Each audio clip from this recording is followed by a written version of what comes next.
ideologies as it is a clash of fact versus fact. And that's why I want to kind of start off with James here. I wanted to get into the first some of the stats here. One of them was the rate of divorce, and we talked about this yesterday. And so if you can just fill us in on some of this stuff, because the reason why I'm asking this first is I was again talking or sort of locking horns with Matt Walsh here, and he didn't want to I guess maybe it was Pearl who said something like this. I can't remember, but he was basically responding to somebody who said that the failure rate of marriage was 75%, and I don't think that that's accurate. So yeah, so I think numbers are important. And I think, I enjoyed yesterday's conversation on Rule Zero a lot. And I especially enjoyed talking to Andrew to the point where I actually tweeted after the show yesterday saying how much I enjoy a debate with someone who knows what the hell they're talking about. And it's obvious that he does know what he's talking about and that he's done some research. So I figured in anticipation of today, though, like all good lawyers, that I would do a little research and I would get the most current numbers I could possibly give. So I think it might be nice to start off with some statistics, and then we can kind of put them wherever we want to put them. But all of these are easy to find online, CDC, whatever your opinions are of the CDC in terms of the compilation of statistics from the Bureau of Vital Statistics. This is from August of 2023. And I want to just throw some concepts and some numbers out at you, because look, we're always being told, it's a Ben Shapiro favorite thing to say, facts don't care about your feelings. Well, the feelings don't care, feelings don't care about facts either, So the truth is, I understand there's a lot of feelings involved in marriage things. Everybody's caught up on the idea of I think people like these straw men, when you were talking, Rollo, about how this pops up around every election cycle. Of course, these kinds of straw man arguments come up around every election cycle. Why do politicians on the state level love talking about how they're hard on drunk drivers? Because is there a big pro DWI group out there somewhere, like Mothers for Drunk Driving? Everyone's, why do we have such oppressive and unbelievably vicious anti-domestic violence legislation out there on the books that's catching tons and tons of men in the net? Again, I can tell you, intimate partner abuse, domestic violence, those are real things. But that's not why we have so many laws in the books that are anti-domestic violence. It's because there's no pro-domestic violence lobby out there. So it's very safe for any politician, whichever side of the aisle they're on, getting up and saying, I am against domestic violence. Well, Lottie fucking dies. There are a lot of people out there going, I'm pro-domestic violence. It's a ridiculous argument. So it's the same thing now. What is this year's flavor? This year's flavor is I am for happy marriages. Well, who the fuck is against happy marriages? Is there a group of people out there saying I'm against happy marriages? Because if you want to try to put that on the red pill, like that shoe just isn't going to fit. It's not like anyone in this community is saying, oh yeah, we think marriages suck and marriage as a technology is awful. And even if you're happily married, you should get unhappy and get divorced. That's a ridiculous argument. It's a straw man. So I think we should really be looking at facts. So let me throw a couple of statistics out here, a couple of facts, and then we can all figure out what to do with those. Because, I love people who say they love America but hate Americans. And I love people who say that, they care about, marriage satisfaction or the divorce rate, but all they want to do is just create barriers to getting out of unhappy marriages. They don't want to talk about the underlying causes for divorce. So let's talk about statistically what those causes are. And then anybody, particularly TradCom people that are saying, hey, we're really trying to support marriages, we want to end divorce. Cool. Instead of creating bigger barriers to divorce and making my job more lucrative as a divorce lawyer, maybe you can do some of these things that'll shore up helping people's marriages. So let's look at some statistics. So in terms of divorce rates, divorce rates, when people say 73% or in the 70s, yes, third marriages, if you're married 3 times, third time is not a charm, 73% divorce rate for third marriages, 67% divorce rate for second marriages, 52% divorce rate for first marriages. Now, this is the statistics as of 2021 because it takes the year for them to compile the statistics. So in 2023, you get the numbers that reflected the year of 2021, not 2022.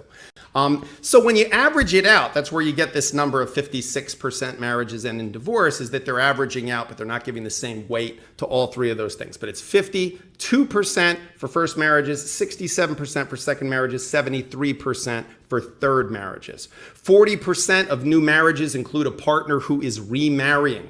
So the majority of marriages, 60%, are first marriages for both partners, but as many as 20% of unions are one person who's been married before. So again, remember, some of these statistics are a little tricky when you look at the divorce rate because you're talking about people who've been married multiple times, okay? Only 6% of divorced couples remarry each other. So I guess once you've seen the movie, you don't want to see it again. But interestingly enough, 72% of reuniting couples who remarry each other after divorcing each other stay married, which is really weird. Okay, this is a really interesting statistic, and I'm going to be really interested to hear everybody's perspective on this. Having friends who are divorced dramatically increases your risk of divorce. Okay. Yeah. So couples who have friends who divorce have a 75% increase in their own marriage risk. Okay. And even couples with 2 degrees of separation. Well, that's because of this. There's a lot of sociologists that say that divorce is a social contagion of sorts. So I thought that was very, very interesting. And just a couple other stats I want to throw out there. Couples who live together before marriage are more likely to divorce. Okay, so that's something that Christian conservatives and other religious individuals who say, many trad cons who are of a religious perspective, even if someone's not religious, they might say, hey, look, you know, the biblical covenants that say people shouldn't be married or living together before they're married or having premarital sex, there's actually some statistical evidence to support the fact that parties who are a total of 57% of couples who did not cohabitate prior to marriage had a union that lasted 20 or more years compared to 46% who lived together before tying the knot. So that's a 10% difference. That's significant. This is something I saw yesterday after the conversation with Andrew that I thought was really, really interesting because it's something where Andrew and I were in agreement. And that is over 70% of couples report not understanding the realities or stages of marriage. Okay, so this is people who are divorcing. 72% of them reported, and it's self-reporting obviously, okay, that one or both of them didn't fully understand the commitment involved in marriage before they got married. And that goes to Andrew's point yesterday that I very much agreed with about how there maybe should be better barriers to entry into the covenant of marriage. Maybe this is something that you shouldn't be able to do for $20 with Elvis marrying you. In Nevada, by the way, highest divorce rate in the United States. Now, here's something that I don't think you're going to hear out of all of these politicians while they continue to have their hands in your pockets. Divorce rates are much higher among couples below the poverty line.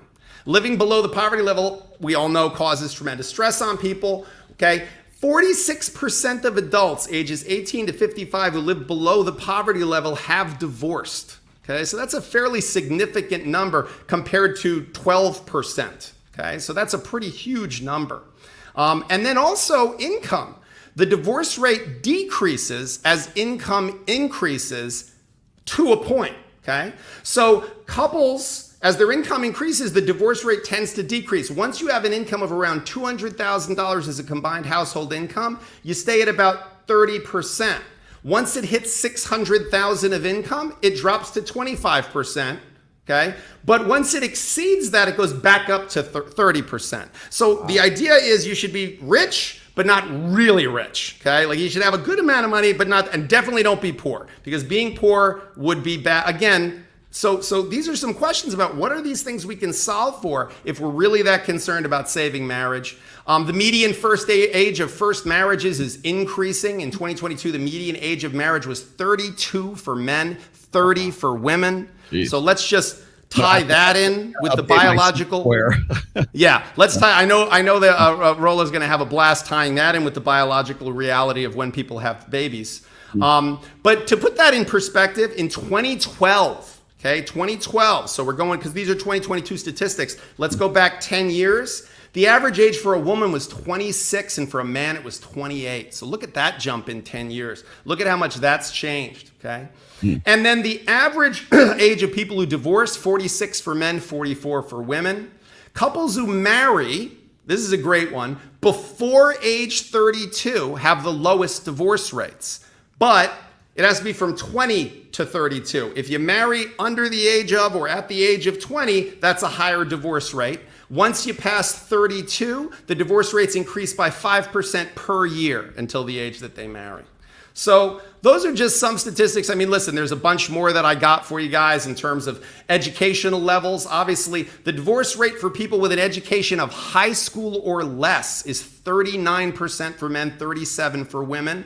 Whereas if you have a college education, 26% for men. So 26 versus 39, and 37 for women versus 30. So the trope that some people have in their minds that, an educated woman is going to be more likely to divorce, that's actually not true. The lower the education level for women and for men, the higher the likelihood of divorce. So that's a very interesting statistic. And then I wanted to end on, because I know we have some religious people on the panel today, and I have a tremendous respect for religion. But the religion with the lowest divorce population is Hindu.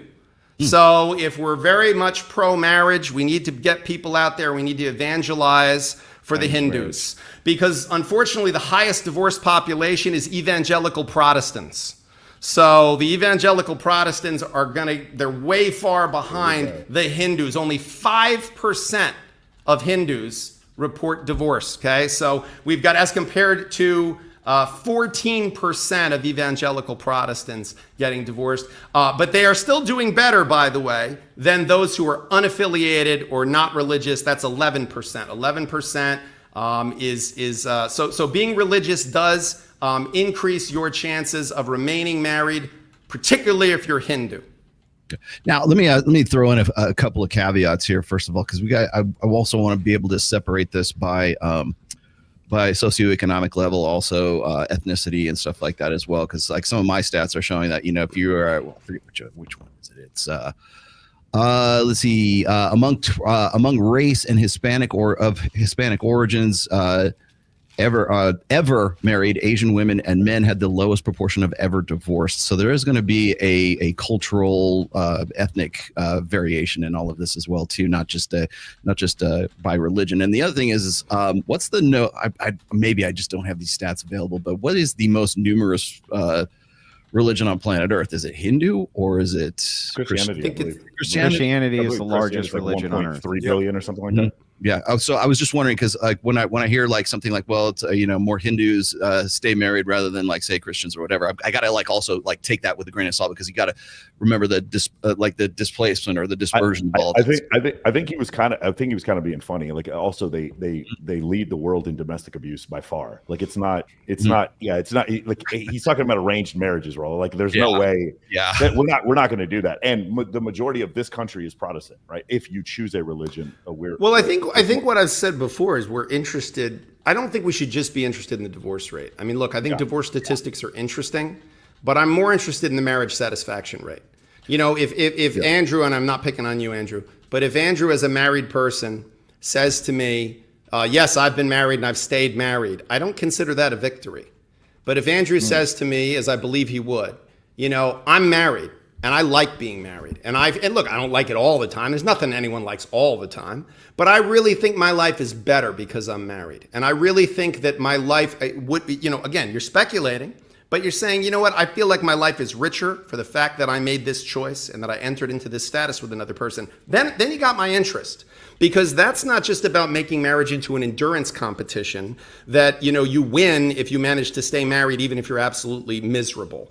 I'm much more interested in what can be done to support people's marriages, to make people happy to be married, not just that they'll hang in there and survive it. I don't think we shouldn't aspire to being on life support. I think we should aspire to having vibrant, healtzy lives. So that's where I think our focus should probably be. I think really what we're going to get into today is really sort of like, what are the stats? What's the reality of it? And then like sort of what do you do about it? So like I know we got into like is and ought and all that good stuff yesterday on Rule Zero. But I think that perhaps like, understanding like the nature of what we're dealing with here first, that should be what is informing like what should we do about it? What are the best practices as a result of this? But Andrew, did you have something to say to any of this? I do. So I won't take as much time. I'm sorry. But if you can give me a little bit of time to respond to some of these points. Let me start with something which was said yesterday, which I want to correct as well. I do agree with you that facts don't care about your feelings, I suppose, but I disagree with you that feelings don't care about facts. That seems silly to me. But kind of moving into this, we were talking about no-fault divorces yesterday, and Rollo had brought up an argument, and I guess it's his own correlatory data which shows that got it here. There you go. Yeah, there you go. Divorce rate and contraceptive use. But that seems to be nothing more to me than a correlation after looking into it myself. So the first argument, which came from the lawyer of the panel, was, don't you think that we should see a higher rate of divorce then when a no-fault divorce is introduced, like in New York? And the answer to that question is yes. I'm showing currently on my screen the stats for this. It is clear that the figure that almost immediately following no-fault implementation, the divorce rate begins to undergo large increases in the specifics, which include no-fault coefficients, takes on higher divorce rates than the specification, which restricts the effects of no-fault laws. It shot up through the roof. That's one. The second thing I can kind of use to demonstrate this is that you are tracking this data going back to when contraception first was introduced, which was actually 10 years prior to no-fault divorce. Mm-hmm. However, we have here an abstract from Mexico, because Mexico introduced no-fault divorce between 2008, 2017. This is 40 years past contraception, and you see a 27% increase in their divorce rates almost immediately. We also have a study which comes in. This is Horowitz, and I can give you the highlights of this study as well. But he looking at 4 different studies which were analyzed by him. For certain, they found the effects of no-fault divorce caused massive increases across the board for divorce rates due to expediency. Another thing that our lawyer friend brings up, he says, wait a second, what about poor people getting divorced? Well, yeah, wouldn't you want to have some kind of financial barrier, perhaps? Now, what could I say to back that up? This Horowitz study says, as the theory predicted, no-fault laws are empirically found to have a high significant positive effects on divorce rates. Further, not only these laws found to be significant in the short run, but also the long run, it goes on to clarify that if you have a financial barrier in the way of the divorce, you end up seeing far less divorces. And then it gives justifications for why that is. So I actually dispute this data by Rollo, and I would like to get into kind of the no fault. He says marriage satisfaction, but I think that that's only one part of it. So I'd love to respond to that. I think, Andrew, that you're and while I appreciate the reliance on the numbers in terms of the numbers of divorces that are entered, okay? So when you say the divorce rate, you're not talking about the number of people that file divorce actions. You're talking about the entry of judgment of divorces. That's what finalizes a divorce, okay? So of course, I think literally every state, particularly California in '69 when they passed it, when Reagan passed it, who, by the way, was a conservative. I don't know if you guys recall. But he did it for the same reason most states did it, which is to move through a backlog. Okay, there's a tremendous backlog. The divorce process is a protracted process from a paperwork standpoint. Now, again, if you think, and this is not a logic I understand when applied to any number of things. Like, there are not a lot of heroin addicts out there going, I want to use heroin. Oh, shit, wait, it's illegal. I guess I'm not going to do that. The fact that it takes a lot of paperwork to get divorced, more or less paperwork, is not going to be something that's going to cause people to continue to have happy marriages. And that's again, incorrect. Is and the I goal? Hang on. I think well, listen. You can demonstrate. You can demonstrate numbers. Can we just do one point at a time? Well, Andrew, I can, but here's the problem. You're still just spitting numbers, well, right? If you make a point, devoid of one at a time. Andrew, I'm sorry. I thought I was speaking. If you were, want and to, then I was. Okay, you want to just keep talking? I just want to do one point at a time so we can get through it. Otherwise, we end up with a gish gallop. Because you just scattershotted about 15 that are I was all responding to 15 of your points. Wow, man, is it that hard for you to let someone get a sentence in? Or are you just used to shooting fish in a barrel? Is that what you do? Because, see, I used to doing this in court. And the way it works in court is there's a court reporter, and one person shuts the fuck up. And then when they're done, the other person starts talking. So that's called a debate. See, look, you're doing it again, my friend. You're doing it again. At some point, you have to stop talking, though. Buddy, if you think you're going to stonewall over me, you're just making yourself look foolish. It's steamroll, not stonewall. That would be the opposite of steamroll. Wow, you've really proved your point, Andrew. You got me on that one, man. Absolutely. Like, this is what you do. Like, I've watched your game, man. It's not impressive to anybody. Oh, there you go again. It's out of Vegas. Look, I want to have a respectful conversation with you, because until you prove you're not worthy. Okay, keep going, man. Can we just do 1 point at a time? Why do you evade? Just let's do 1 point at a time. We'll have a constructive debate. The guy who's interrupted me 15 times is saying I'm trying to evade. Dude. Look, I'm trying to keep you on point. I'm trying to keep you on point. That's it. Okay, you let me know when you're finished, man. Okay, let me set a timer. Let's actually physically see how long you talk. I love debate rules. Let's do it. We'll do point and counterpoint. Ready?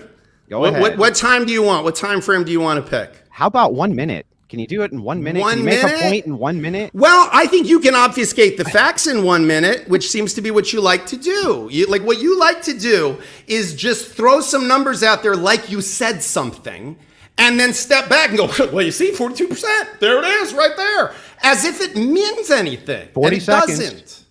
Oh, did you start the timer for us already, Andrew? Is this I'm just hoping you'll make a point at some point so that I can actually respond to the point. Why don't we? Okay, so I'll tell you what. You pick the topic, because you want us to go one at a time. Mm-hmm. You pick the topic. You set the preposition, and then I'll respond. Okay, we'll do it that. We'll do your rule. 2 minutes. Whatever rule set you want, my friend. I am ready to roll. Whatever rule set you pick. All right, let's let Glenn do the time. Go for it. Okay, so this is easy. I just want to start with the claim that you made for no-fault divorce. You said you can't understand in your mind why this would ever cause anybody to have a more productive divorce or a marriage or more satisfaction in their marriage, things like this. However, what I can demonstrate using this Horowitz study, when this was focused on your exact point, what they state emphatically in this study is very clear. Those barrier to entries make and force the couples who are inside of the relationship to begin some kind of reconciliation process while the paperwork is slowed down. So actually, there's a huge benefit to it. There you go. Whole point made with time left on the clock. Can you respond to that? Happily. Okay.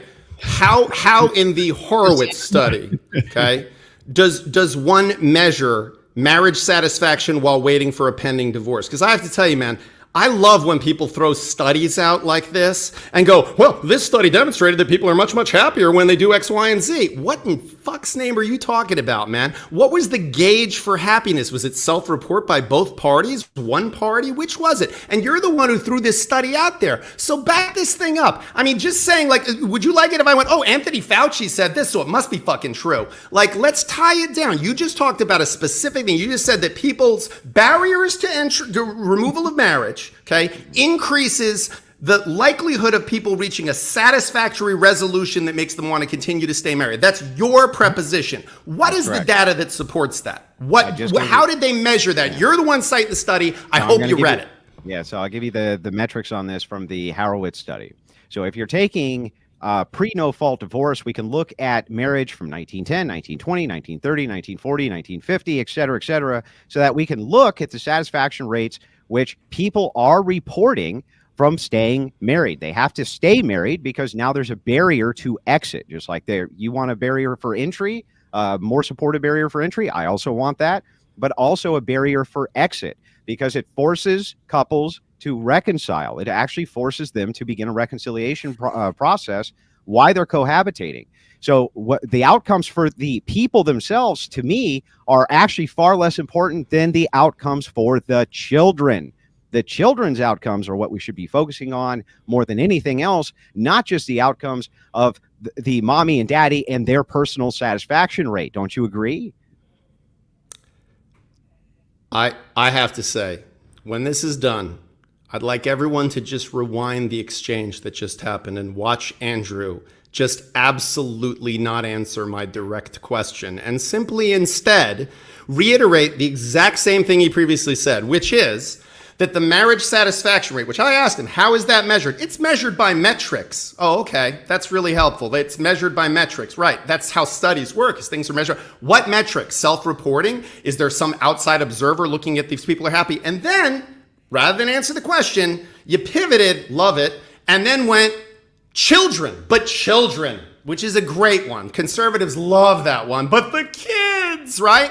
So instead of answering the question, which was specifically asked, because we're doing one at a time, because that's how you wanted to do it. Then you said, you didn't answer it, and then you said, but it also affects children, and totally pivot to another topic, which is children. Yes, okay, we can talk about children later on, but you're the one who wants to go one at a time. Again, I'll ask you, what is the metric by which they are measuring a happy satisfaction rate that leads to any kind of, because again, all you're simply saying is when you make it harder to get divorced, people get divorced less frequently. Right. That seems pretty sensible. When you put locks on doors, people don't go through those doors as easily. But does that mean that they should stay in the burning house? Is that a good thing? So the metrics, I just told you what the metrics were. They were able to go back and look at previous data based on the self-reporting of those people, and they were able to determine these happiness metrics in the Horowitz study. I literally told it to you, and I showed it on screen.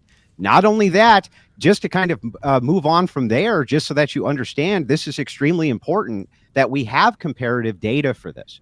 When we're looking at this data, we're looking for these strong correlatories. We know that the outcomes for children are far better when the parents remain intact in a two-parent household and married. Even if their marriage, they don't report high satisfaction rates inside their own marriage, the outcomes for the children still better. This is what's called a compound argument. It's not a singular factor because we're looking at a lot of different data points here. So I do have a study. I have given you what the study is. I've told you who it's by. I've told you the metrics that they used, and I've told you what their findings on no-fault divorce are. And I would like for you to tell me why it is that you think that no-fault divorce, and this is your claim, that's not the problem. That's not the issue. There's some other issue other than that, when it does not seem like the metrics back that up, man. Let me jump in here. Hold that thought, James. Real quick. Sure. First off, I have a real problem with the term happiness. Okay, not because I'm some sort of unhappy guy, right? I think that the idea of happiness is sort of the carrot that we use to get the donkey to pull the cart. Okay, the idea of a sustainable, maintainable type of happiness really relies on this idea that you can in some way have some sort of maintainable long-term contentment in your life. And I think that the ability to measure that, satisfaction, happiness, a lot of that is really kind of loose, rough science these days, because if you look at any of the studies, like say by like Rob Henderson, or you look at stuff, even Dr. David Buss for that matter, happiness is a proximate goal. It is not an ultimate goal. It is something that you're feeling while you're in the moment doing something. So you could ask people to self-report what their state of happiness is at any particular time. And if their dog just died, they're probably going to say that they're pretty unhappy with their lives at that point. So I think that using happiness as sort of this metric by which we're going to say marriage is this or marriage is that, I think we got to remember, I'm not saying it's not something we ought to consider, but I'm also saying we should also consider the fact that the way we consider or we think of happiness right now in a long-term state, in a maintainable state, is not really something I think that is something that is a metric for whether or not marriage ought to be this or no-fault divorce does that. The other question I had for you, Andrew, as well, is that when you're quoting these Mexican studies from, I presume from Mexico, these aren't Mexicans that are actually in the United States. Am I clear on that? This is actually from the country Mexico. Yes, these are the metrics. So the metrics. So we have not only that, but we have the Canadian study, which also shows that when no-fault divorce is introduced in Canada, it's the same exact thing. You see this kind of radical. Let me ask just some particulars here. What year was no-fault divorce instituted in Mexico? It looks like, according to the study, it was 2008 to 2016. Okay, so this is long after hormonal birth control was a thing in Mexico. Right. Mexico. Well, you're missing the point of what used to be called a Mexican divorce. So, Andrews, that's not correct. Hold that thought, James. Write that down on your notes there for a second. Because there's two kinds of no-fault divorce. There's unilateral no-fault divorce, and then there's the statutory no-fault, which means you don't have to allege grounds. Unilateral no-fault was what Mexico had for ages. Thank you, Andrew. Let me jump. My law degree is worth something. Hold that thought. Glenn, you get your timer ready. The other thing I wanted to point out is when I was showing you guys this, where's that statistic there? I'll call this up again. Do you know, Rollo, with statistics? Go ahead. By the statistics, every human being on Earth has one testicle. Fun fact. true story. Yeah. Divorce rate and oral contraceptive use. Now, again, this is CDC and Census Bureau data like overlaid on top of each other here. This is correlative. I'm not saying it's causation. Okay, I know the difference. Yeah, correlation is not causation. Got it. But that's one hell of a correlation. So okay. The reason that I looked into this at all, and you are right here, is because I did find it to be a compelling argument. The first time I've actually really heard a compelling argument and pushback towards my worldview on this, because it is a really strong correlative. And I don't believe that it has nothing to do with it. I'm just saying I don't think that it's the strongest correlative that we have. If we look at the data from the other nations, which came far after contraception was introduced, and we still see these kind of rampant rises in the rates of divorce, I find that to be a much more compelling correlative. That's my only point. Okay, well, I do think it's good data, and I never even had considered it until you brought it up. Well, my other. I still think you're shooting the wrong target with all due respect. The idea of remaining married, okay, I don't think is anybody's goal. Look, there are better arguments, Andrew, for the preposition you're making. Like the better argument is that there was studies, I think it was 2021, I can look it up if you want, that there was a long-term study that essentially found that unhappily married adults were no happier than divorced adults, meaning that in terms of satisfaction in life, that 12 separate measures of psychological well-being, and it was like depression, self-esteem, they did all of these specific metrics, and they said that people who were divorced and people who were unhappily married were actually both the same, that there was no change. What about their kids, though? Okay, well, actually, wait a second. There's a great book, longest term study ever done on that, called The Unexpected Legacy of Divorce. And what it talks about is that parental conflict is bad for children, not divorce. There is a high correlation between parental conflict and divorce, no kidding. But the reality is that unhappily married people with a lot of conflict in the marriage have the same levels of toxicity in terms of the effect that it has on their children as divorced people. That's not true. Okay. Again, longest term study ever done, Unexpected Legacy of Divorce. It's a whole book, Andrew. It's not something you can just pull up on a PDF. The Unexpected Legacy of Divorce. The book has Look it up and read it. For its studies, I'm guessing, right? Right. Yes. So go ahead and read the whole book. I'm not going to read it to you. James, hold up a sec. Mike, go ahead.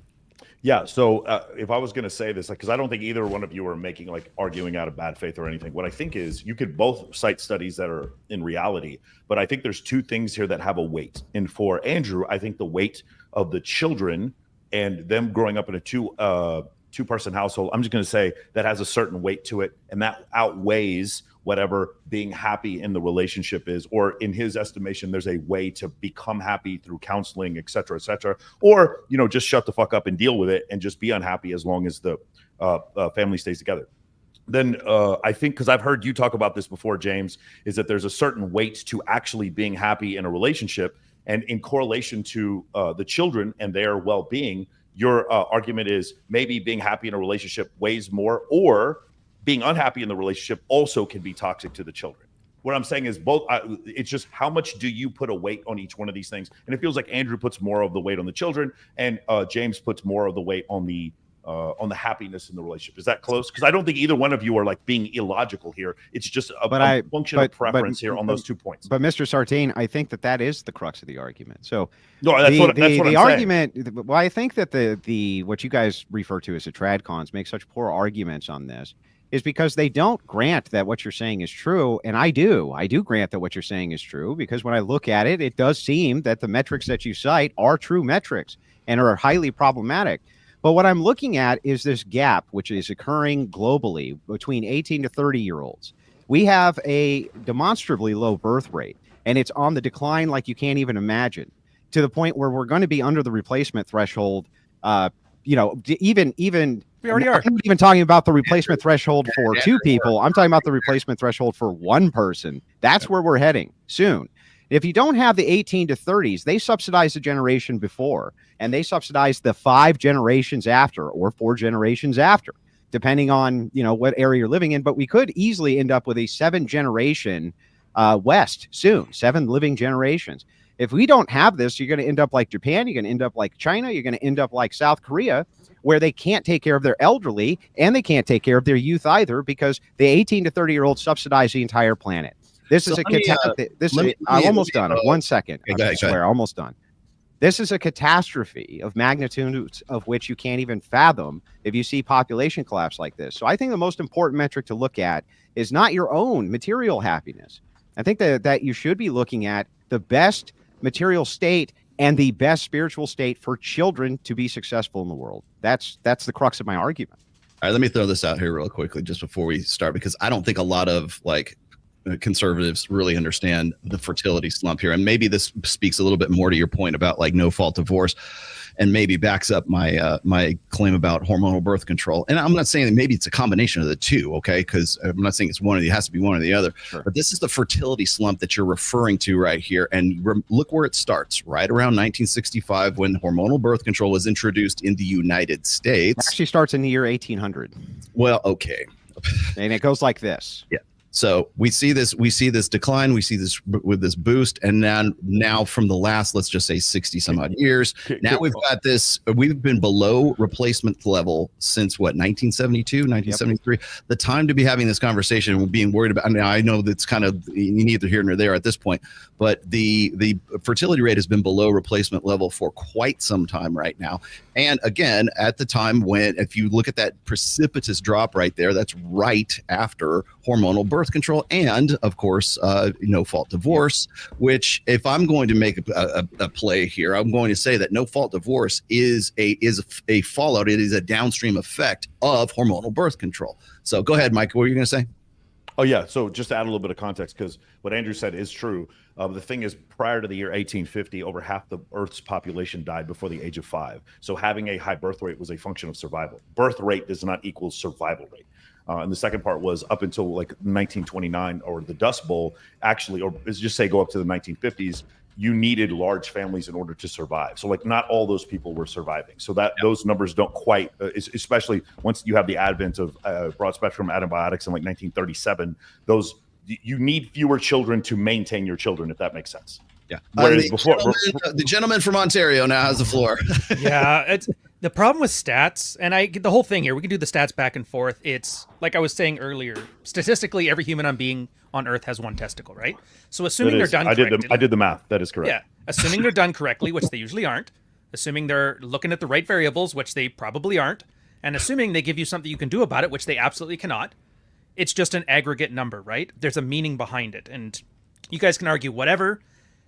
The only thing I know is right now, today, I can not trust any egghead, any authority that says anything, because they're always wrong. All you can trust is what you can see with your eyes. So yeah, children being happy, children being raised well, that could probably work. What do you have to do about it? You have to, enforce boundaries, make your group as happy as possible, because happy parents don't fuck up their kids. Mm-hmm.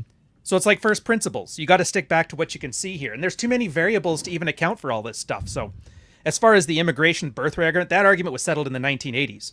Right now, our plan is unrestricted immigration to hopefully beat out China, India, and Africa on an attrition scale. So. Yeah, but to your point there on with. Sorry. This is one I actually wanted to ask you at the end, Andrew. Mm-hmm. We remove no fault divorce tomorrow. If we add it, at fault divorce, sorry. Yeah. Do you think those people are going to be any better off when they're forced by the state to stay together? Knowing that after 2020, most people realize state enforcing their will on you is not necessarily a good thing. I'm gonna be way better off.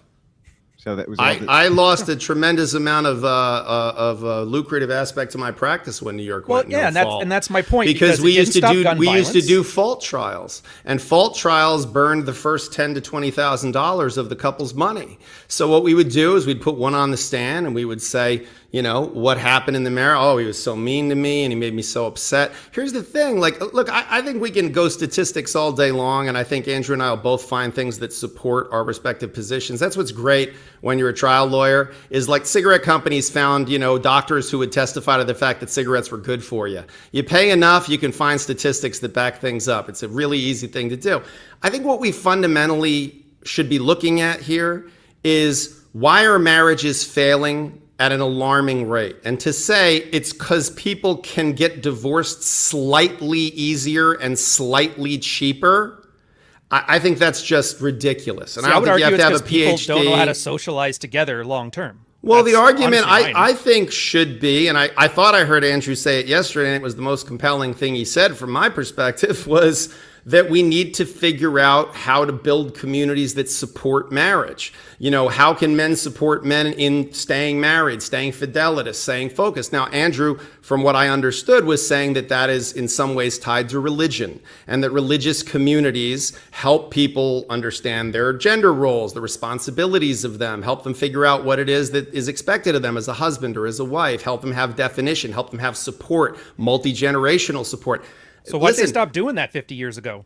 I think there's a lot of other reasons why people rebelled against religion, but the question is this too far south north? Do we treat dandruff with decapitation? That's the conversation we should be having. I really just don't think, this is my problem with Matt Walsh. My problem with Matt Walsh was not that Matt Walsh has 6 kids and says being married is phenomenal for him. That's great. And even if he says, hey, young people, young men, be married. Don't run around chasing skirt and having instead focus on building yourself and building a family. Listen, these are worthwhile sentiments. And I can't say he's wrong or right. I don't know.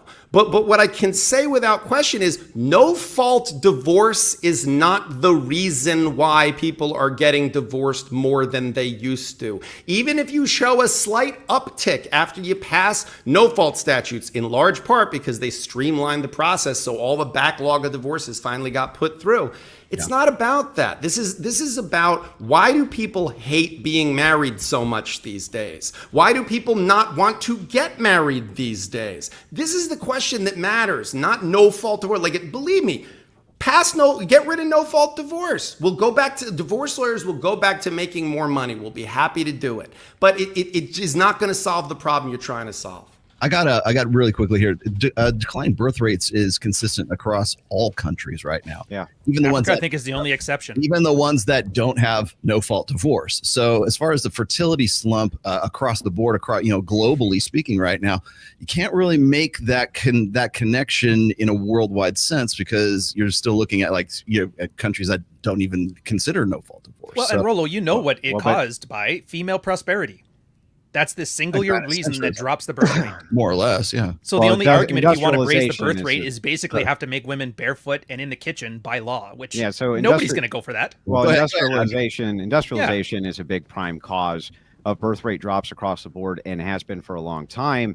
As people become more educated, they most certainly do much more in the way of family planning, this type of thing. However, you will find that the birth rates themselves, are far better with people who are more religious. So the more religious a person reports being, the more children they're likely to have, meaning that people who don't agree with the religious seem to be thinking themselves right out of existence. And kind of back to our lawyer friends, kind of argument here, I think that this is ground zero, as it were. So I do think that foundationally we should have that conversation about no fault divorce, but we should also have a foundational talk past that into community building, like you're talking about, how the religious would come into that. I want to have the conversation for all those things, but I do need you to note this one important thing. If you had a modern battle, like two squads fighting with each other, and it was 20% of them died, that would be considered a fucking bloodbath, a bloodbath of spectacular proportions. You're talking about an increase in some of these places of 30%, 35%, and you're like, it's a slight uptick. That seems kind of disingenuous, dude. Just to be honest with you, it seems kind of disingenuous. Yeah, I don't know where you're getting those numbers from, but again, it seems to be your favorite way of addressing things is to sort of throw out numbers with absolutely no actual specific reference. But I hear you. I guess what I would say that again, okay, that's nice. I have a pony in front of me. It's just out of camera. I'd love to see it. I can't. And again, but here's the thing. I think fundamentally, for example, what you just said about how educated people are less likely to reproduce. Is that essentially one of the statistics you were just citing? That's correct. Well, educated people are less likely to divorce. So what do we do with that? How do we tie those two statistics together? Should we use that to suggest the possibility that Like what you're doing is you're just taking statistical concepts and numbers and trying to put them together in ways that just respectfully, they don't fit and they don't match the preposition you're trying to create. You're trying to suggest that the instance of people having an entered judgment of divorce means that there are unhappier families as a function of no-fault divorce. This just means that people have finalized a divorce. Do you know how many people are living separate and apart under a written stipulation of settlement as if they were divorced? We used to jokingly call it an Irish divorce. You go out for milk and you never come home. That is what people would do when we were fault-based, because there were so many barriers. It wasn't that they went, but they did it way less. Shit, they did it way less. Andrew, respectfully, I didn't interrupt you once when you've been speaking. I have to, or I can't get a word in, dude. Just to be fair. Like, I'm trying to be fair with you. Andrew, being fair would be to be quiet while the grown-ups are talking, and then I'm quiet when you're talking. And I didn't say, Thanks, I didn't say a word while you were talking, man. And Glenn's got. That's because I talk in these little segments and you talk in these big segments. Well, that's because you're talking in little segments that don't make any sense. You throw grenades of stupidity out and then go, when I start speaking, you just jump in and interrupt every time I'm trying to make a point. So for someone who seems to value debate so much, you don't seem to follow the rules of it very closely. Hey, hold on real quick. Glenn, you had something to say. Go ahead. Finally. Yeah, so my question to Andrew is like, look, I get what you're saying, but the answer right now is not the church or the way the church does marriage, because Christians have a 25% divorce rate as well. So they're not doing significantly better than anybody else. They may be having more kids, but they're still just as bad in divorce or maintaining a marriage as everybody else is. So that can't be that's not the solution for this right now. So what is let me address that, because it's actually not true. So inside of the United States, when people are asked what type of religion they follow, right, as a form of average, they almost always will respond that they're Christians as a self-identifier. But if you dig into the data a little bit more, especially from Pew Research has been great about this. They identify people by how often they go to church, how much they participate in the religious activities versus people who just self-ID and don't. And you will find that the people who actually participate in the religion and don't just self-ID as being that religion, the metrics are far better. Less rates of divorce, less rates of addiction problems for children. The children do better. The parents do better. They actually make more money. Almost every single metric they do better in. So it's kind of what actions do they take that are so different than the heathens? Well, that's what I'm saying. What I'm getting so what they look at, they're not real Christians. Yeah, I'm just saying it's a self-ID. It's no different than when a man says he's a woman. It's just a self-ID. There's no truth to it. Yeah, look, I think Andrew, when we disagree loudly, but when we agree, I think we agree, and he's absolutely correct. I mean, people who identify as Christian, they're essentially saying, yeah, I'm Christian like I'm Caucasian, like I'm German by ethnicity, but am I German from Germany? Do I have any German, do I do any rituals or anything in my family that has anything to do with that? So yeah, there are plenty of people that identify as Christian, but what the statistics reflect and what reality, again, common sense, let's get away just from statistics, because it's easy to lie with statistics. It's not hard to, you don't need to be a weatherman to know which way the wind blows. Practicing Christians who belong to a church, belong to a faith community where there's a group of people who are dealing with similar struggles in life. They have the support of other people in that community. The children are raised together with similar values. Yeah, of course, those people are going to have a stronger bond with each other, with their community. When they have problems, they're going to be more likely to have a support system to talk to. Like, this is not rocket science, but it doesn't get back to the fundamental problem, which again, most people aren't in that situation. Can I ask James a question here when he's done? Yeah. Sorry, I didn't mean to. No, go ahead. You're in. So here's my question to you. How come everybody is absolving responsibility from the husband and the wife? You notice this? It's always the community. It's always the law. It's the culture. It's everything else. Why has there not been any discussion at all in this thing about what does a man do that makes divorce more likely? Because or makes only people the happier, religious and what can- does the woman do? I'll tell that you makes it why. more likely? It's because only the religious can make ought prescriptions that make sense. That's why. No, I'm talking practical. I'm like, does he do the dishes? I am Does talking in a she- practical sense, right? Yeah, does she lose weight? That's the stuff. Secular morality has no argument to enforce the morals of any sexuality whatsoever, let alone marriage or any union thereof. Secular morality can't do it. So if you're asking these questions like, why is it that these people are absolved of responsibility? It's because society has no choice but to absolve them, because there's no foundational ethics that require them to stay together. Only the religion can bring that. Nothing else can.